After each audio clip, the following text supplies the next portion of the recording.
반갑습니다. 지식 큐레이터 K입니다.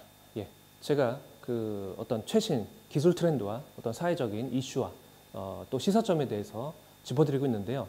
첫 번째로 짚어드린 건 무인 자동차에 대해서 설명을 드린 바 있습니다. 예, 5년 내에 2020년 정도 되면 상용화될 예정이고요. 그것을 통해서 소유 자동차를 소유하는 것에서 공유하는 개념으로 바뀌게 되고요. 그 다음에 기존에 운전기사라든지 대리기사라든지 자동차 운전을 통해서 소득을 창출하는 혹은 보험사라든지 그다음에 뭐 병원, 교통경찰 이런 분들의 입지가 좁아질 수밖에 없다라는 것을 말씀드린 바가 있습니다. 네. 그리고 여가 시간이 많이 더 풍성해지기 때문에 자동차 이동 간에 전적으로 자동차가 무인 자동차로 주행이 가능하기 때문에 콘텐츠 산업이 커질 수밖에 없다라는 것을 좀 설명드릴 바 있고요. 또 지난번에 제가 또 두 번째로 설명드린 것은 공유 경제에 대해서 설명을 드린 바 있습니다. 자동차를 쉐어하는 카쉐어링 서비스가 발전이 돼서 10분 단위로 과금을 하는 형태의 어떤 서비스. 그다음에 숙박. 예.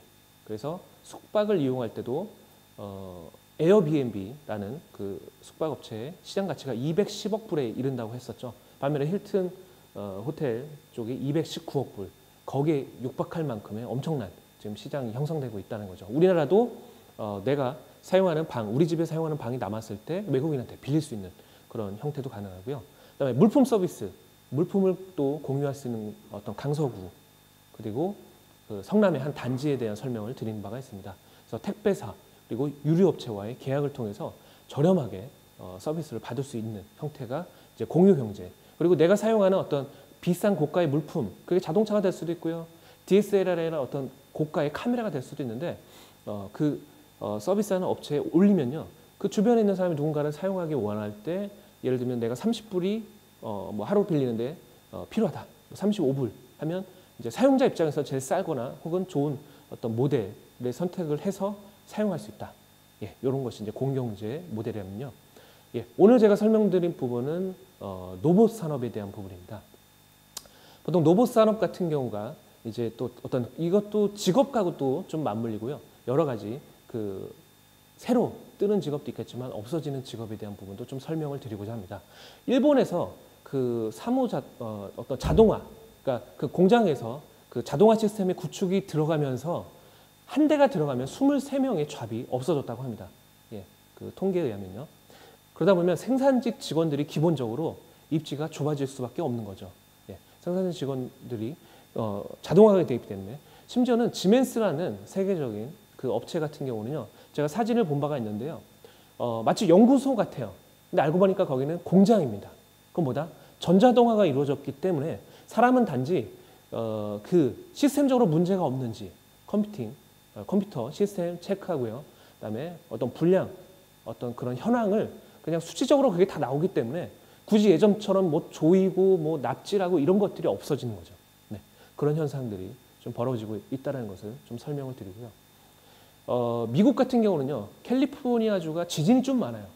그러면 지진이 자주 발생이 되니 그것들을 신문 기사로 써야 되는데요. 아예 로봇가 지금 하고 있습니다. 로봇가 지진 속보를 바로 작성을 해서 송출까지 가능한 시스템이 구축이 되어 있고요. 또 캘리포니아 한 호텔은 그 로봇이 서빙을 하는 서비스를 제공하는 로봇을 운영 중입니다. 아직은 시범적이지만 자 예를 들면 이거예요. 호텔에 뭐 1100호에 있는 객실에 손님이 칫솔이 갑자기 필요하면 칫솔을 요청하면 로봇가 가서 갖다 주는 거예요. 치약이 필요하면 가서 갖다 주는 거예요. 근데 재밌는 건 그 손님의 입장에서 로봇가 주니까 더 좋아하더라는 거죠. 왠지 사람한테 요청하면 되게 불편할 것 같고 좀 부담스럽지만 오히려 더 좋아하더라는 거죠. 자, 그다음에 호주의 그 한 강산 업체 같은 경우는 이미 10년 전부터 작년도 아니고요. 10년 전부터 철광석을 캐거나 석탄을 캘 때 무인 로봇이 그것을 채굴을 합니다. 근데 심지어는요. 무인 트럭이 운반을 합니다. 예, 무인 로봇이 채굴한 것을 트럭에 담으면 트럭이 자동으로 운전을 해서 이동을 하고요. 어디까지 발전했냐면 무인 기차까지 했습니다. 예, 그래서 아까 말씀드린 대로 채굴과 운전과 그 기차 운전까지 무인으로 이루어진다는 것이 매우 중요한 이슈입니다. 자, 그다음에 이제 인공지능과 사실은 이 로봇 산업과 좀 맞물리는 부분인데요. 계속 그림을 그릴 수 있는 로봇이 나타나는가 하면요. 소설을 쓰는 로봇도 나타났습니다. 자, 그럼 소설가도 위험할 수 있고 또 어떤 화가도. 근데 그 불과 10년 전, 20년 전만 해도 그림이 되게 볼품이 없었어요. 인공지능이 발달되지 않았기 때문에. 하지만 인공지능이 엄청나게 발전됐기 때문에 이 그림의 실력이요. 정말 화가를 능가할 정도의 엄청난 스킬의 어떤 성능을 발휘한다는 거죠. 심지어는 한 몇 개월 전에 신문에 나왔던 내용에는요. 그 게임 알고리즘, 예를 들면 그 벽돌 격파 혹은 테트리스를 깰 수 있는 스킬을 몇 가지를 딱 주입을 하면요. 그 다음부터는 그 인공지능 컴퓨터가 어떤 그런 스킬들을 스스로 학습을 해서요. 비슷한 류의 게임을 할 때도 그러니까 1시간 동안 걸릴 거를 단 몇 분 만에 소요가 돼서 이제는 게임을 플레이하는 것도 인공지능의 어떤 성능으로 작용하고요. 심지어는 모바일 게임을 할 때 오토플레이가 이제는 작동이 됩니다. 오토플레이는 뭐냐? 예전에는 캐릭터를 그 생성시키기 위해 그리고 강화시키기 위해서 레벨을 올려야 되는데 다 사람이었어요. 근데 지금은 이제 바쁘고 이런 것들 사람들이 다 할 수가 없으니 아예 자동 플레이를 딱 버튼을 딱 누르면요.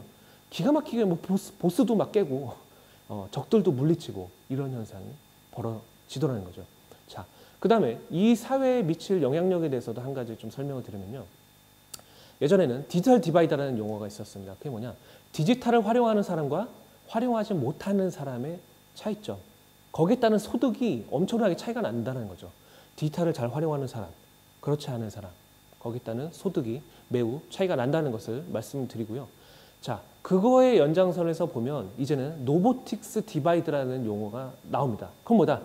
로봇을 잘 활용하는 사람과 로봇을 잘 활용하지 못하는 사람의 소득 차이가 엄청나게 발생될 수 있다는 거죠. 자, 다시 한번 로봇 산업이 자꾸 발달이 되면서 심지어는요.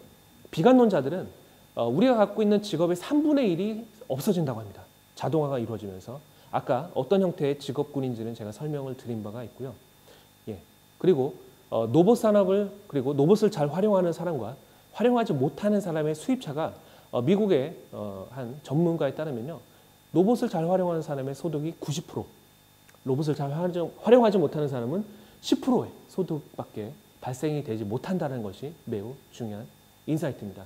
자, 그래서 저는 우리 시청자분께 드릴 인사이트는 그 로봇 산업이 발전하면서 발생될 수 있는 직업의 카니발에 대한 그 직업이 없어지는 부분에 대해서 좀 설명을 드리는데요. 예, 이미 소설 쓰는 로봇, 그다음에 그 지진에 대한 지진 기사를 송출하는 로봇, 그리고 그림을 그리는 로봇도 나타났고요. 그다음에 무인 자동차도 사실은 그런 맥락이죠. 예, 이미 인공지능과 로봇 산업이 발전한다는 것은 운전하는 사람들이 이제 필요 없는 시대가 열렸다는 거. 네. 그리고 심지어는 예전에 생산직에만 해당되는 줄 알았는데 사무직에도 그 로봇이 들어왔는데 그 중에 하나가 그 회계사에서 하는 기장 업무, 예, 이런 부분도 이미 자동화가 된 상태고요. 심지어는 법률 판례를 분석을 해서 데이터를 주는 그런 로봇도 나왔습니다. 그게 이제 데이터 마이닝을 통해서 정제화된 그 정보를 지식화해서 내주는 건데요. 그러면 이제 이거는 약간 지식 근로자들이 했던 부분인데, 자, 그런 현상들이 벌어지면 크게 뭐다? 중산층이 몰락한다는 겁니다. 중산층이 몰락한다. 그리고 그런 로봇을 잘 다루고 그리고 로봇을 활용해서 산업을 선점하는 CEO나 경영자들은 더 많은 부를 축적한다. 네, 그것이 바로 로보틱스 디바이드라는 용어를 통해서 좀 정의 내릴 수가 있습니다. 예, 로봇 산업에 대한 부분에 대해서 오늘 방송을 좀 마치도록 하겠습니다. 고맙습니다.